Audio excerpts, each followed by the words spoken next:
Welcome to episode 132 of Soccer Over Gotham. Gotham has advanced in 3 of 4 semifinals played in all competitions under Juan Carlos edition. Thanks, Opta. We have a great show for you all. So let me tell you what we have on this episode. So first, this episode is going to be fun. We have 2 different games to break down, one more fun than the other. We're going to talk quickly about what went wrong with the Wave. Then we'll talk about a much more improved side against America. Then we have national team call ups. I mean, I remember when Gotham had a third of the national team's 18 Olympic roster. However, we only had one this time to the senior team, but we have 2 calls to U23s, 1 call to the Ghanaian national team. None of these are really surprises, but we'll definitely talk about them. Then Gotham signs Golden Boot leader Esther to a contract extension. Honestly, we couldn't be happier, and we're going to talk about her impact. It's just been amazing. Can't wait to talk about her. And then Gotham is 1 game away from winning the inaugural Concacaf W Champions Cup. So we got a big game on Saturday night against Tigres. We'll preview it. Folks, we were set to interview 2 players from Brooklyn FC. It fell through in the last minute. We're bummed because we prepared hard for that. But we are building a relationship with them, and we're going to be hopefully getting more players and more interaction from them going forward. So I'm positive on that front, and I can't wait to talk to them more and learn more about their league. So I want to expand this podcast scope. We want to cover a little bit more of the women's soccer, women's lacrosse, women's hockey, all of that. We're looking forward to the future of expanding the show a little bit, doing what's called Soccer Over Gotham outside the box. Now, fans, follow us on Instagram, Twitter, Threads, YouTube especially. Like, subscribe, share our content there. We're trying to build up our army there as well. But first, Noela, you're joining me tonight. Good to see you again. Good to hear you. Good to be back. Always fun to be back on the show and talk everything Gotham and everything outside Gotham as well. Yeah, I'm excited. A lot of stuff going on right now. Obviously, the Liberty are back in action. Good for the Liberty. They won their first game pretty convincingly, and they play tonight against, I think, the Sun. So that's going to be a good game as well. So let's go Liberty. But I think we should jump right into the news, which is big news. Gotham fans can rejoice. The club has announced that they've signed World Cup champion and dynamic forward Esther Gonzalez to 2027 extension. She joined the Gotham in 2023, made an immediate impact. She scored a brace, I think, in her first time she scored a goal, and she scored like, I don't know how many braces in like 10 minutes, something like 8 or 9. She's been going off, and she's been in exceptional form this season, and she's leading the Golden Boot race, so it only makes sense to keep her here as long as she wants to be here. So she was NWSL Player of the Month in April. So this is a vital piece of Gotham's identity, and locking that down for many years to come is very, very exciting. It's thrilling. It's great. Just your overall thoughts, Noela, on having Esther here till at least 27. Amazing. It's really an amazing decision by Gotham. I'm happy that she also is happy and comfortable and is enjoying her role in the team. She obviously, it's unspeakable how much she means to the team on the field, always creating options, even when she's not goal scoring.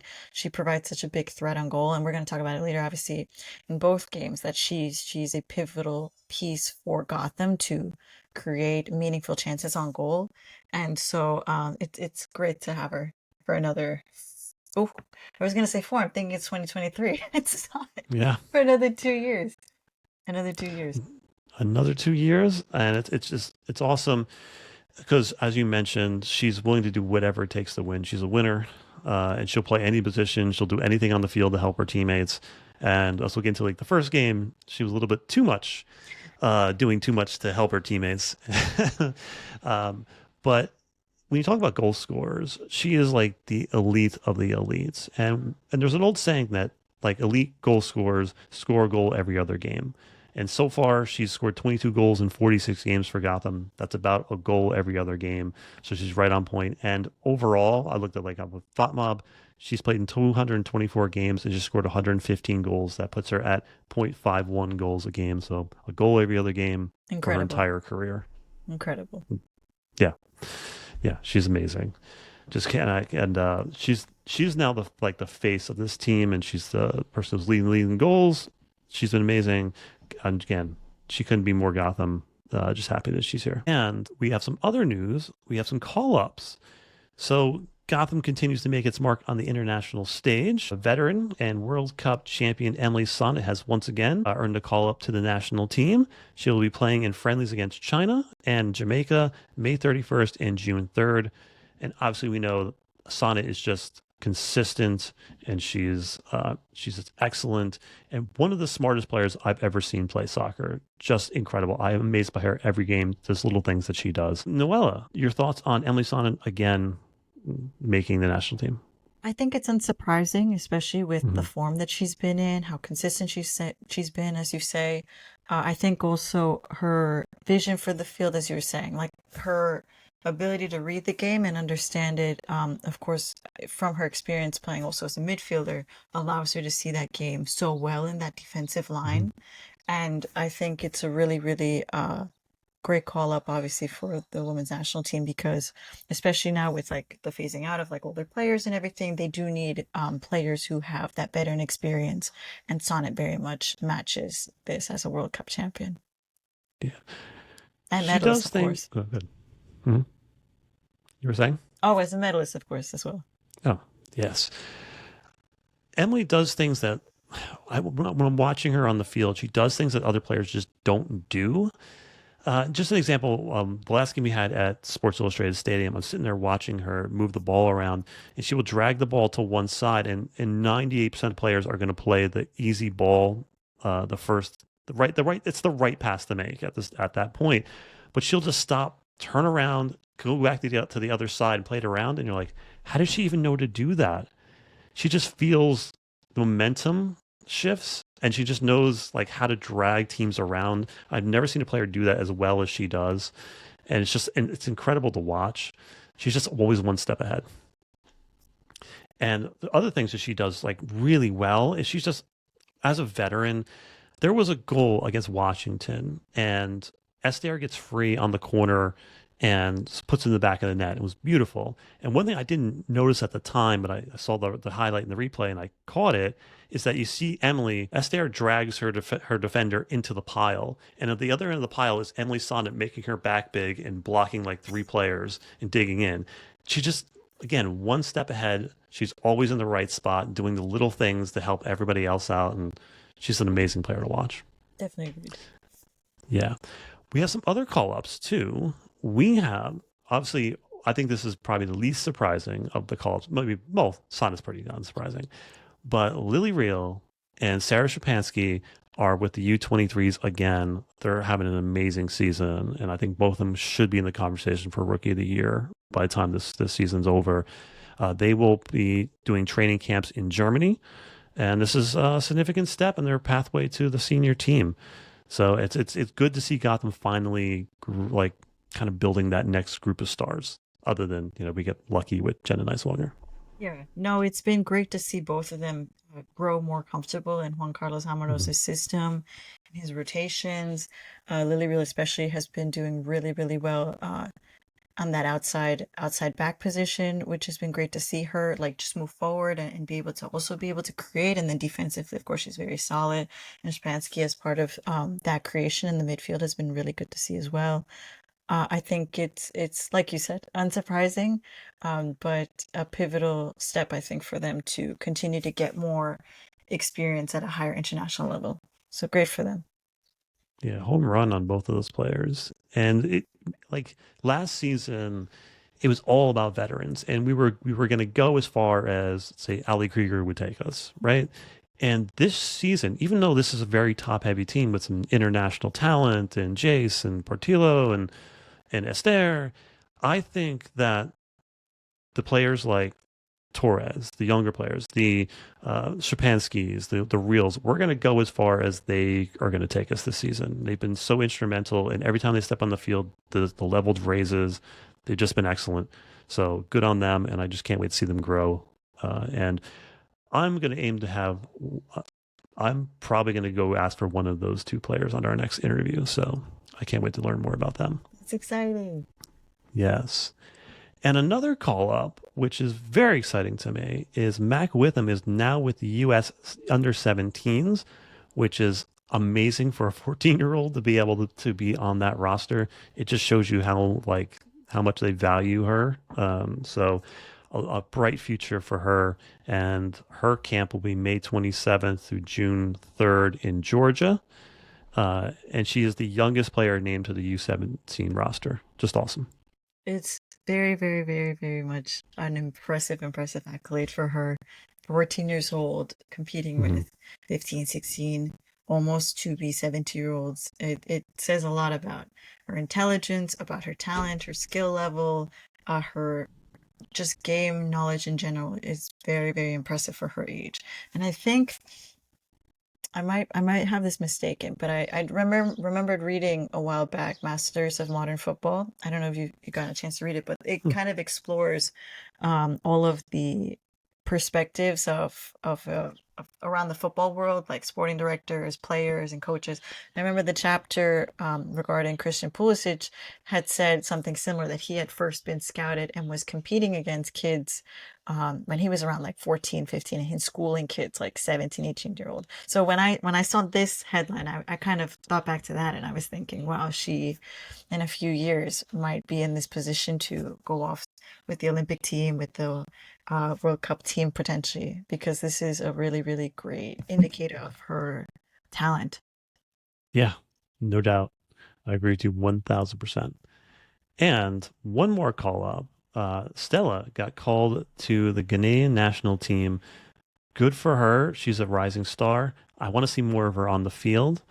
So she's a little bit of a work in progress when it comes to integrating with her team at Gotham so far, but I think she's shown some tools that are going to hold up very well over time, and I'm excited to see her grow as well and see more of her, so I can evaluate her better. Yes, I think it's tough, obviously, with the roster that we have, for her to get a lot Mhm. of minutes.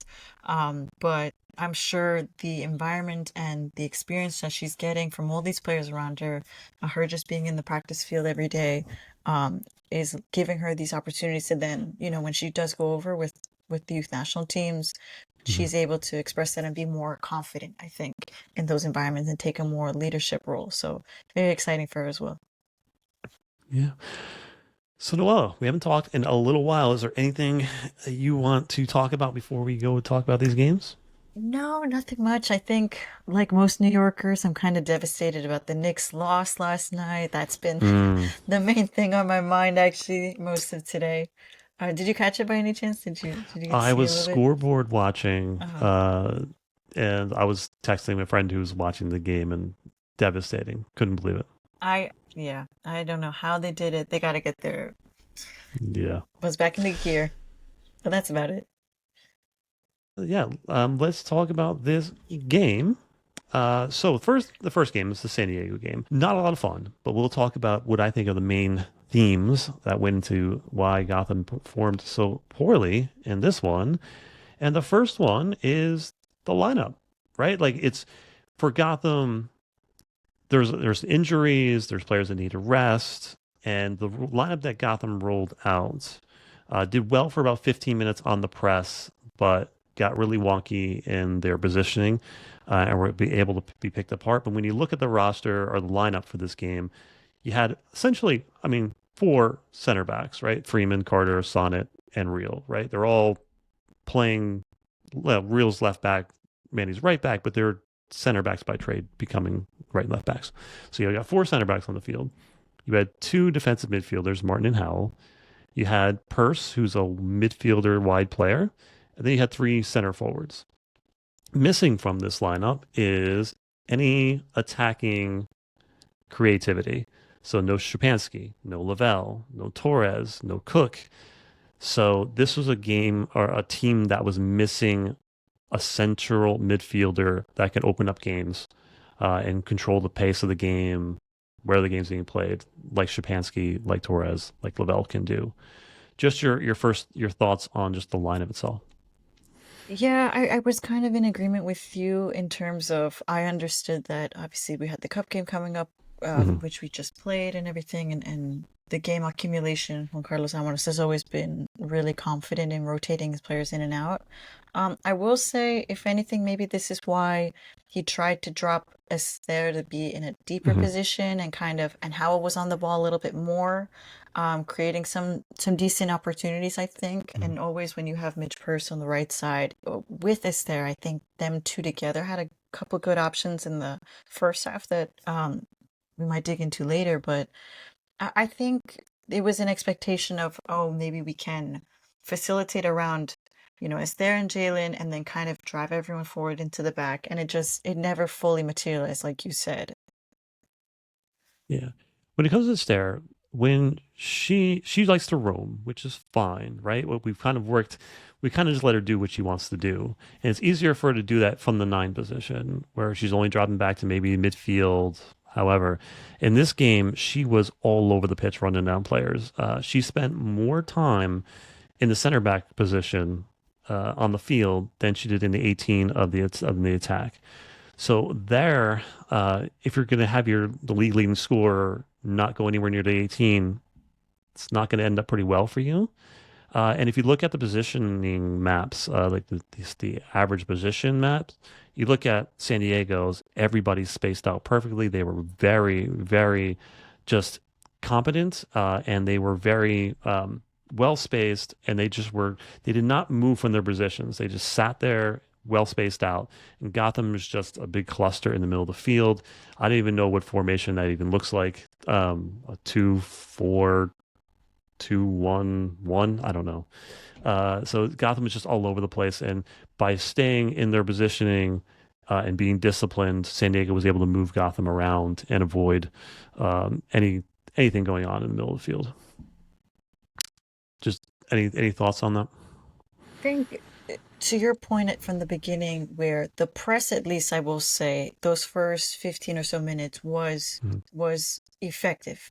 There were a few chances that Esther was able to get in a good cross in with a play with Midge on the right side. Ella Stevens kind of gets a header on it. It's not as impactful because she is defended really, really well.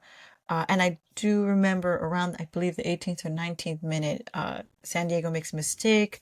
They kind of get pickpocketed. And because of this formation where we have like four players right behind Gase, we're able to kind of attack quickly. And I don't think we took advantage of those openings when we were stealing the ball, unfortunately. And then on the flip side, of course, Cascarino for San Diego was a magnet. I think when you have a player for caliber right driving down that right lane and then trying to cut into the center, she attracts Mhm. so many players for that goal. And I mean, Ascanio, Yeah, I what a mean, it's a goal. great finish. Mhm. Yeah, one chance, one goal, and that's pretty much all she wrote for that game. Speaking of Esther, uh, she played 90 full minutes in this game, which in a way, I'm like, okay, she's 30, she's 32 now. Like, this was a game where I think you might have wanted to sub her earlier. She wasn't very effective in the first half of the game, save her for the Champions Cup, things like that. She had 23 touches, which was the lowest of any outfield player in 90 minutes, and that's not enough for the league's leading goal scorer who loves the ball at her feet. So this was her chasing around players for 90 minutes. Not a good look. It's tough as well, right? When she doesn't have a facilitator for her and she works so well when she's working off of players or making runs into the back. So I know this definitely must have been an uncomfortable switch for her. But I think the subs did well. I think when Shapansky got on, Torres got on, Stella got on, Harper, I think the expected goals jumped up a little bit. They created some chances. They were moving the ball forward, and I think the fans agreed. The hero of the match poll was won by subs for the spark that they gave at the end of the game. Howell, Carter, and Real also ran. Just your overall thoughts, hero of the match. I think I generally agreed. I 100% thought that Torres and Spansky, like you said, came in. I also always love when Brunia comes in and she's providing that press up top and she recovers so well even when she does lose the ball or her defender potentially passes her, she recovers quick enough where there's no Mhm. issues. I understood why they they started off the bench for this game. But you know, you have to imagine a game that potentially they start and then how that might switch dynamics. Yeah. And speaking of those subs got starts in game two in Mexico, the Concacaf Champions Cup semifinals. And now there's going to be two games played. This one was for the chance to play in the finals versus playing in a third place match. And this was some rough conditions in Mexico: rain, wind, humidity. I think it was like 86 degrees and It's like very 78% hot. humidity. Hmm. And that field was rough. That ball was slick and bouncing, and yeah, it was rough. But this lineup much better for my taste. Jace still starting, Esther up top, but the addition of Shupansky in there, Torres in there instead of Martin. I mentioned before, I feel like Martin and Howell can get a bit. I don't know. I feel like they're very similar players. So adding Torres who can move the ball side to side, play has a great long ball, I think was an excellent choice for this particular game. And right off the bat, I think Gotham was able to control the match. They were slow in their pace. They were moving the ball around much better on the possession. And I just think they had a really good start to this game. Your thoughts on the lineup and just how they came out?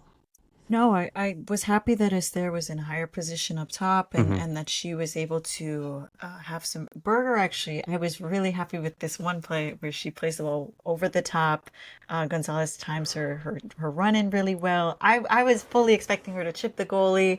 I think Yeah. it kind of gets caught up in the grass when she's like trying to dribble around her. But just some really great runs by her. First goal, of course, comes from a set piece, which always happy to finish and start the match off on the right foot. And Midge Purse, I thought, was also excellent in terms of like garnering that penalty early on, and then of course finishing off really well.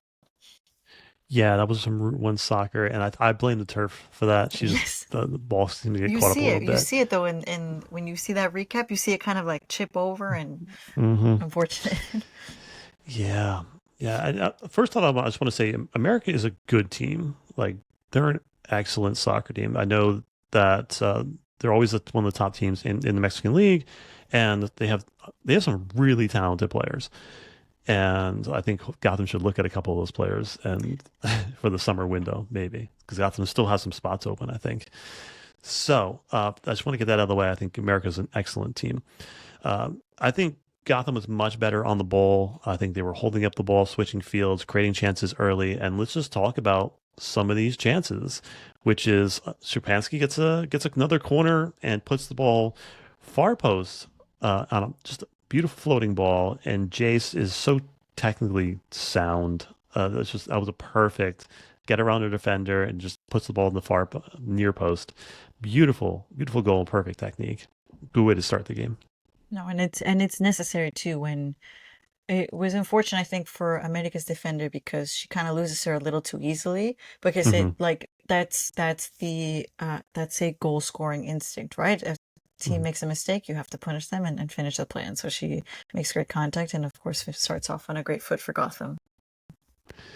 Yeah, and then Lily, who played just a beautiful slipped ball behind the back line to get Midge through, and Midge gets taken down. She almost got she thought she had a penalty a couple minutes earlier, but she gets one definitely this time. And it looked like five different players wanted to take the penalty, which is always a good sign. Yeah. It's a good sign. But Midge takes it and it's a perfect in the left corner. Just a beautiful, calm finish for her. Good to her for her to get her first goal since coming back. I've always been the type of person who's like, if you earn the penalty, then Hmm. you should take it. I don't know, maybe that's just me, but I think it was well deserved by her. And a Yeah, great pass by Lily Real, of course. absolutely. And Gotham continues moving the ball through Shapansky and through Torres. The final goal, I mean, both players, Torres and Shapansky, hold the ball, move the ball around, find Esther in the box, who makes no mistake, puts it to the back post. And I'm blaming the turf again. Hmm. It bounces off the back post, hits a defender, knocks it in as an own goal. Should have been a goal for Esther, but Yeah, it is it it was is what it is. But it's was a beautiful work goal. off by 2 inches, I would say, right? Like not Hmm. even. I fully Yeah. expected it to go in on its own and thinking, okay, Esther's adding to her tally, but unfortunate for the defender. But a really, really beautiful build-up play by Gotham. Like really good Hmm. combination play. Yeah, and I'm going to sidetrack this for a second. Whoever I never pay attention to who the announcers are, but whoever was the Oh. announcer for this game was like he was spitting some Gotham facts. I don't know who it was, but like he was pretty on point, and I was very impressed. Sound like me with that Oh. encyclopedic knowledge of Gotham FC facts. It was pretty good. So shout out to him. Remind everybody that America is a good team who had a well worked goal. They moved the ball around. It was just a uh, classic goal. Wonderful for them to get a goal back.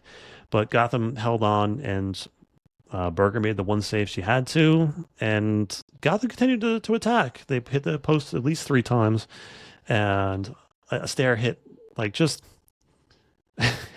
the crossbar challenge. She would have won it from like outside the box. Beautiful, beautiful chip. Just a shame that it didn't go in. Yeah, just to And build that's up all a she wrote. just a little bit more to build up on the goal.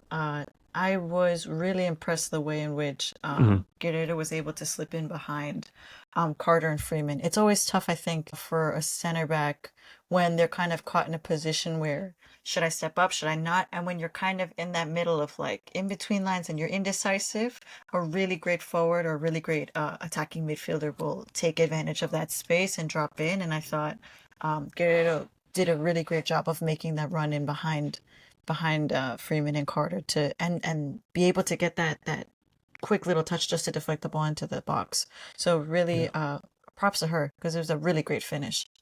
yeah, pretty cool all around. Yeah, good for them. But again, Gotham holds on, so they are going to the finals, which is very exciting. Woo. We awaited the winner of Portland and Tigres, and we'll talk about that in a minute. But any player thoughts or player notes? No, I thought Midge Purce was amazing. Hmm. Esther was strong as always. And I think I will also say I was happy to see Torres on the field working with Szymanski really well. Whenever you have like a player that's coming back from injury, obviously, I know it's been a bit now, and she seems comfortable enough, of course. But it's always nice, I think, to just kind of look back and say, oh, a year ago, this is kind of where we were at, and now she's back out and she's contributing so well for the team. So very, very proud for her. The way Howell, Shapansky, and Torres like kind of bossed the midfield, this also allowed Midge Purse, Esther, and Jace to keep switching positions and finding pockets of space and floating from side to side. It gave them a lot more freedom to attack and find the game. And as you mentioned, I think Midge was awesome in just finding little pockets everywhere on the field and just being a menace. Yeah, so good on them. And I thought Lily struggled in this one outside of the assist. I think she had a tough time with the turf and the weather and all that. She missed on a lot of passes, and she's got a bit of a lead foot. She can she she really can put some pace on balls, and sometimes like in this weather, it's just maybe not always the best option.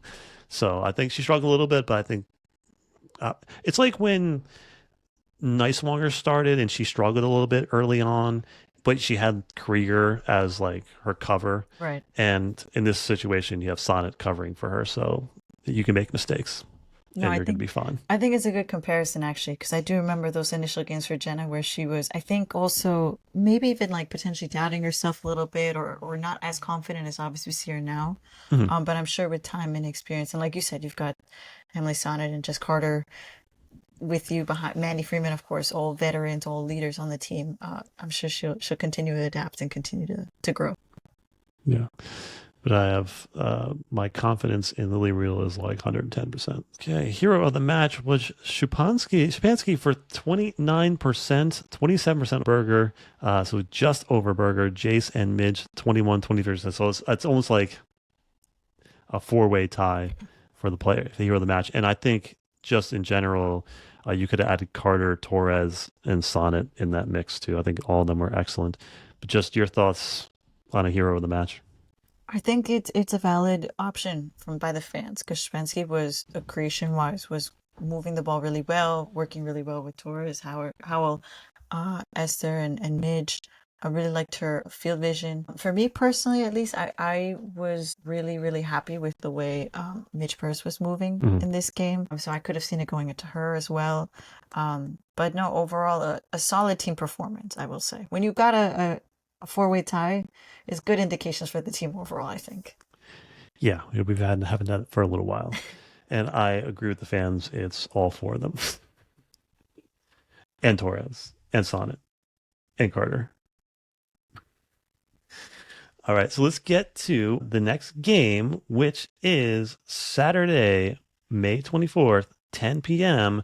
We got Tigres. Tigres took it to Portland, and so I was fully expecting. I wanted, just personally, I wanted Tigres to win because the whole point of being in these tournaments is to play teams you don't play normally. So I'm playing Portland again. I do want revenge on Portland. I do, but I was happy that Tigres actually put it to them, scored early. Bixby made a huge mistake of trying to play out of the back on that crazy wet turf, and ended up a pretty easy goal for Catlana, who we all remember. But did you watch the Tigres game? Did get to watch the highlights. Didn't Mm-hmm. get to watch the full game live though. Yeah, it was. They played excellent, so they're going to be a formidable opponent. I know Tigres has a bunch of injuries, and their season hasn't gone quite as well as they wanted it to in Liga MX, but they're still like one of the top 4 or 5 teams in the league. Um, so last time we played Tigres was October 16th of 2024. What a ridiculous game that was. It was obviously it was one of those like one-off games where it's not Gotham's top lineup. I think some players were away.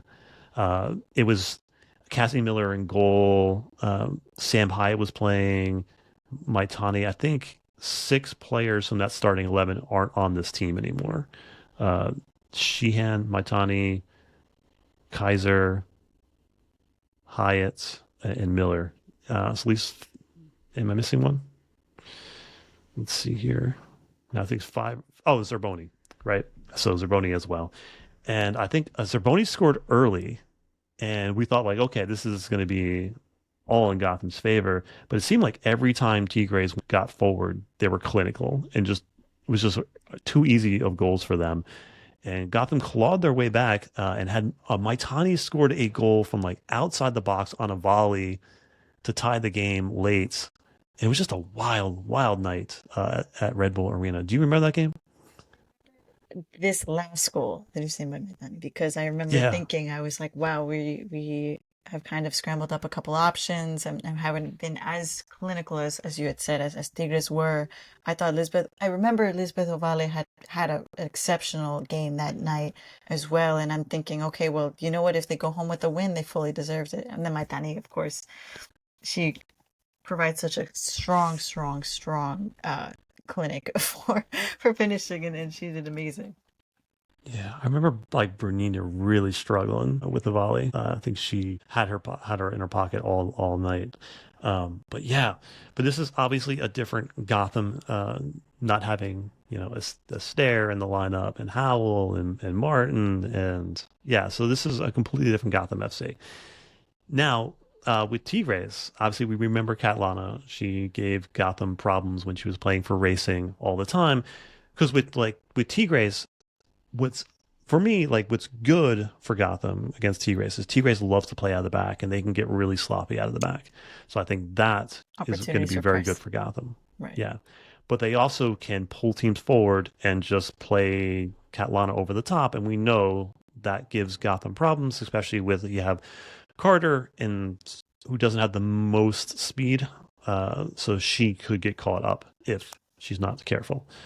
But just your thoughts on Gotham winning, how are they going to win this game? Again, I think it's going to be a lot of methodical, just picking and choosing when we want to press. I think it's really important that the team is coordinated in terms of when they're trying to track forward as a group, and then when, we step back a little bit and potentially give them space. Because like you said, if we get too eager, we move up too high, what may happen, as in that San Diego game, where there are pockets of space that teams will take advantage of. So I think it'll Mhm. be really important for whichever starting lineup goes out there to make sure they're in sync in that press. No doubt. I do think in the Portland game they got a couple lucky bounces on the defensive side, so I think they are exploitable, and I like Gotham's chances in this one. So, any manifestations for this match? Big win, a big win. Yeah, just win. That's it. Let's win. This is what I wanted for so long. This is all I've been manifesting for the entire season, pretty much. You have, Everything right? else It has is been a while now. Now that I'm thinking about it, it's yeah, because it's crazy. Because I don't know. Did we talk about this? Oh yeah, we talked about this in the last episode. That Gotham qualified for the next one of these tournaments. It's right. crazy that we played in this is a completely different team than made it to the out of the group stage. So that part is kind of crazy, but it is what it is. But yeah, let's win. Any random thoughts before we go? No, I'm just hoping. I'm hoping the weather turns around here. It's been a little rainy the past few days, which has been kind of sad, but Yeah, getting better yeah. weather. I did all my planting and so I haven't turned on my irrigation system, Oh, so because it's been raining all the time. But right. I want to see my flowers grow. So It's been a I want slow like spring season, right? Like April showers bring May flowers, but it's kind of yeah, pushed back a little bit, right? yeah. Going Now we're into looking for May. June flowers. Right. Indeed. Also, a random thought. I still think it's crazy that the league is still dragging its feet on the Bay FC investigation. He's still coaching. They still haven't said anything. It's still an open investigation. What are they waiting for at this point? I mean, I don't know. It's kind of crazy to me. It's I hope they unfortunate. resolve that quickly. Yeah, that and go Liberty tonight. We will see y'all on the other side, previewing a regular season game and hopefully celebrating a championship. Let's go.